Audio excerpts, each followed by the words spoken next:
Welcome back to Stud Studios. Today I will be starting a new series called Mini Mocs. I will be spinning the wheel, which will determine what genre of Mini Mocs I will be creating. And, so yeah, let's start with spinning the wheel. Practice spin.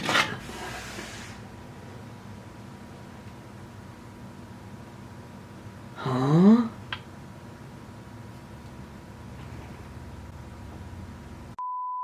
Today's genre will be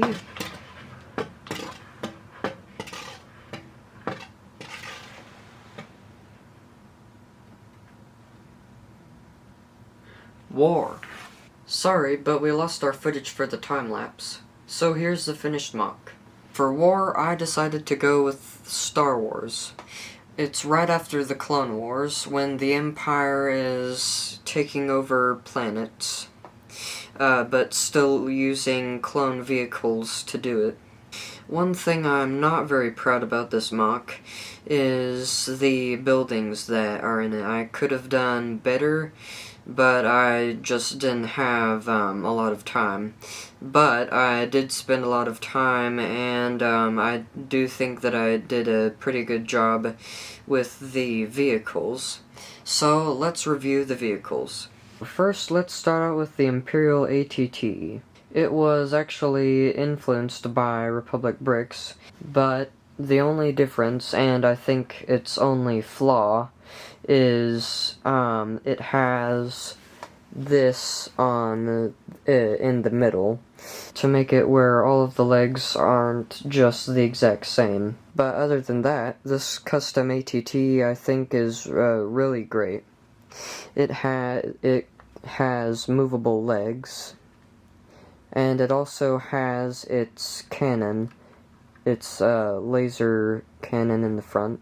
And I think that's pretty much all for the Imperial ATT, so let's move on to the Republic gunship. So this is the Imperial gunship.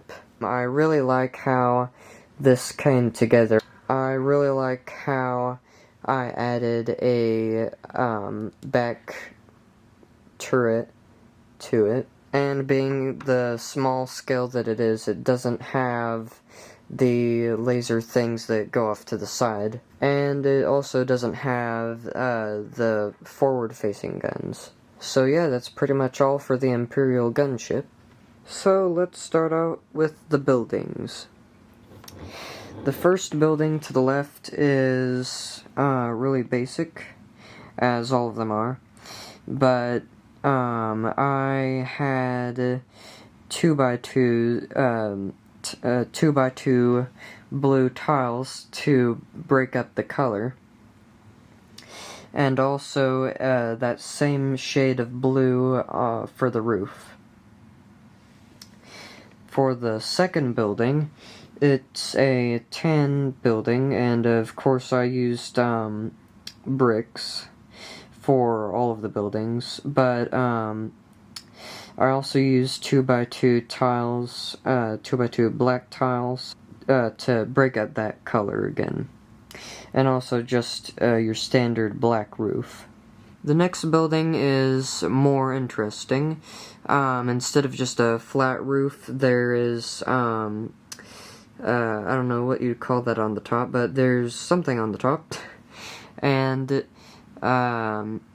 we just used dark gray bricks and more black 2x2 tiles and a black roof. This building is probably my least favorite building, just because it has light blue 2x2 tiles instead of the black and darker colors, but its design does fit with the mock.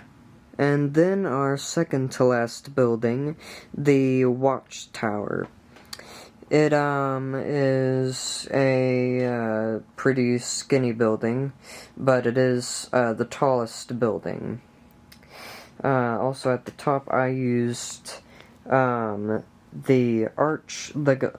Lego arch pieces, along with the white 2x2 pillar pieces, and just a 2x2 white dome at the top to top it off. The last building is probably my favorite building because it uses a lot of the arch pieces. It really adds to the building, I think. And it has two stories.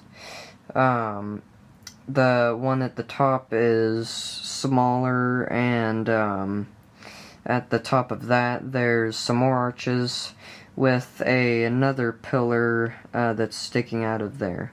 Also, this building is sort of like the state capitol building. But as I said, the Imperials are marching in and taking over the town. I also added a little landing platform for the Imperial gunship. I also added in some grass, or what at least I tried to make it look like grass. Just standard Lego grass pieces I felt would be too big for this mock, considering the size of the ATTs and the buildings. Also, there's one more part to this mock. It's actually in the inside of the building. You might see Darth Vader taking a vacation there. It's a little too cramped in there, so he's going to have to sit out his vacation. But hopefully he should have a good time. Anyway, moving back to the mock. Also, there are a lot of alleyways and sidewalks and a lot of pathways. Well, thank you very much for watching. This pretty much wraps it up for this mock, and please subscribe, and I hope to see you in the next video. Stud Studios out.